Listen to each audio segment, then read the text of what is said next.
Hello, my name is Teresa King, and I'm from Gainesville, Georgia. I would like to welcome everyone to the Community Support Podcast. The purpose of this podcast is to raise money for a community center. If you like this content, please like, subscribe, and share.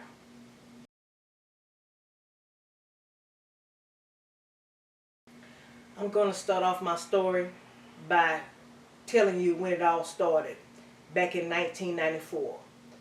I was addicted to crack cocaine, and every time I smoked crack, I started hallucinating. And my drug addiction led me to writing worthless checks. I wrote over 300 worthless checks, and I forged some checks. The judge sentenced me to 6 months in a halfway house, and once I paid my restitutions and fines, he wiped everything clean off my record. He put me on the First Offenders Act. I remember when I was I was handcuffed and shackled to a halfway house in Quitman, Georgia, to a women's rehab, and I was surrounded by 16 women. After the 6 months, I felt like it wasn't long enough for me. I wasn't ready to go out there yet. So I stayed in there for about 4 or 5 more months. And even though I stopped doing the drugs, the hallucinations were still coming on strong. I hid this for about 30 years. When I got out of the halfway house, I remember coming home, and I got married, and I stayed married for about 20 years. And the thing about it is, I was up under a lot of stress. I knew my husband was cheating on me through the streets, but I didn't know who he was cheating with. I knew he wasn't hardly coming home. Hallucinations was getting stronger, and the only person I was talking to was my husband, about it. And he kept telling me, he kept pushing me to get help. And finally, in 2016, I called a place called Avita. And they said, even though you don't have no insurance, you can still come see me. We'll still help you. So I talked to counselors and everything, and I remember going inside Avita, and I was crying. I couldn't stop crying. And the first thing that, I told him, I said, I don't want you to think I'm crazy, but I keep hearing stuff, and I keep seeing things that ain't there. It started when I was doing drugs, but even though I stopped the drugs in 1996, it stayed with me. And I can tell you, Avita was the best thing that ever happened to me. I'm not a spokesperson for them, but I just want to tell you that, even though you don't have any insurance, that's one place you can go to in Gainesville that would help you with your prescriptions. My prescriptions were free. The counseling was free. Everything was free. In 2016, I was diagnosed with manic depressive psychiatric disorder and schizophrenia and anxiety. And they told me I've got a chemical imbalance in my brain. That's the reason why I hallucinate so much. And they got different categories of hallucinations, and they didn't know what to put me on.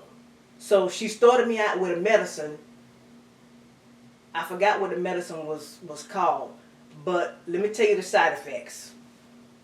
I was laughing, crying, and dancing at the same time. And that lasted for about 2 hours. And I remember my husband standing there, and he was watching all this. And then, thank goodness that, my heart rate slowed down, and I went to sleep. And when I woke up, I asked him, I said, did you notice anything was off? He said, well, I know you was laughing and crying and you was dancing. But I said, you didn't think nothing of it, you know. He said, no. He said, I thought you were just playing. And I said, you know, when have you know that I was crying and laughing and doing the funky chicken at the same time? I said, you ain't never known that about me. So I said, anytime you see something that ain't right, make sure you dial 911. So they started me off on different medicines to counteract that, because they said that I went manic of the first medicine, so they had to do something to do something opposite to keep me balanced. And that went on for, I was in and out of psychiatric hospitals for about a couple of years. And stress was bringing it on. And one thing I do notice about my body is, you know, in my mind, you know, it's just my mind race a lot. I pace the floor a lot, you know, when I'm under a lot of stress.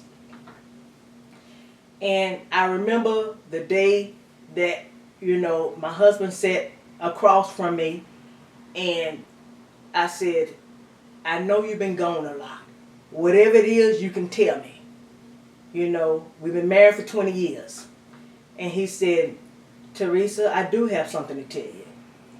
He said, I've been having an affair. I said, you know, I kind of knew that. And then he hit me with, Teresa, she said she's pregnant by me. And I felt like dying. I felt like, you know, somebody just stabbed me in my heart. I said, whatever it is, we'll work through it. And I remember after that, him leaving. And my hallucinations came back stronger and stronger. And to the point to where, you know, when he left the last time, my hallucinations was in my ear telling me, Teresa, you know, he don't want you no more. You know, just kill yourself. You just, you know, don't nobody want you. Ain't nobody gonna miss you. You know, all this was going through my head. He done moved on. He happy, you know. You ain't got no life, you know. You just basically die. And I put all my pills on the bed, psychiatric pills on the bed. And I remember taking a handful. I took a handful of pills and my body started shutting down. I was laying on the bed. When I reached up to take another handful of pills, my hand got stuck. And mentally I was thinking, you know, I got to go to the bathroom and throw this up. You know, God, I was talking to God all this time, you know, God, please don't let me die. I didn't mean to do this. My heart was racing. And my husband came home and he said, Teresa, I don't know what you done. I could hear him, but faintly. He called 911. And my hand was stuck and I couldn't move. And I got to where I couldn't see. And my mouth was open. The paramedics came in and I remember them taking me out on a stretcher. And all that time, you know, me consciously, I was talking to God and saying, God, please don't let me die like this. I don't want to die like this. You know, I promise you this is, you know, I'm going to do better. When I got to the psychiatric hospital, went to the hospital, and then I went to the psychiatric hospital and stayed for about a couple of weeks. And then I came back. And, you know, it just seems like the same thing was happening over again. He was leaving and, you know, he was, wasn't coming home. And I remember getting down on my knees, begging God, God, you know what? Tell me what to do. I was on my knees. I said, you know, I don't know what to do. I'm lost. And I remember God telling me, Teresa, stand up. I stood up on my feet. God told me, this is what I want you to do. do absolutely nothing. Don't do anything. Don't respond. Don't keep texting them. Don't keep calling them. Don't do nothing. He said, we got work to do. I want you to help other people. After then, I felt like God, that was my calling. He wanted me to start a community center to help other people in the same predicament I was in, to help them overcome stuff. So that's when I started doing my homework about a community center. How do I, open up a community center? I did all my paperwork, 501c, everything, the bylaws.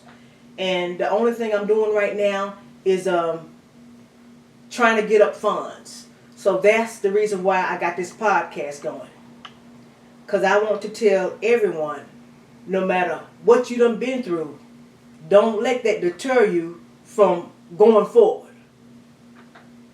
And I remember my husband said, Teresa, I don't want to come home and walk in a predicament and you still in the same mindset. He said, I said, D, one thing I do remember, I couldn't see. I said, I thought my eyes was closed. He said, your eyes was open, but they was rolled in the back of your head. I didn't know that.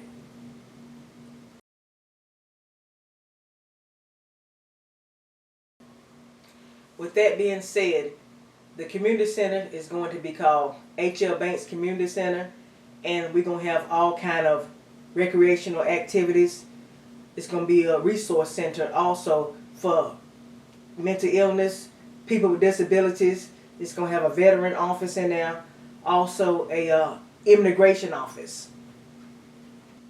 Even though I don't have a facility at the moment, I will still be hosting community center activities, such as the Halloween Bash, October the 28th, 2023. From 3 to 6, kids will be free. All free food, prizes, gift cards be given away. Once again, my name is Teresa King. Thank you for checking out my Community Support Podcast.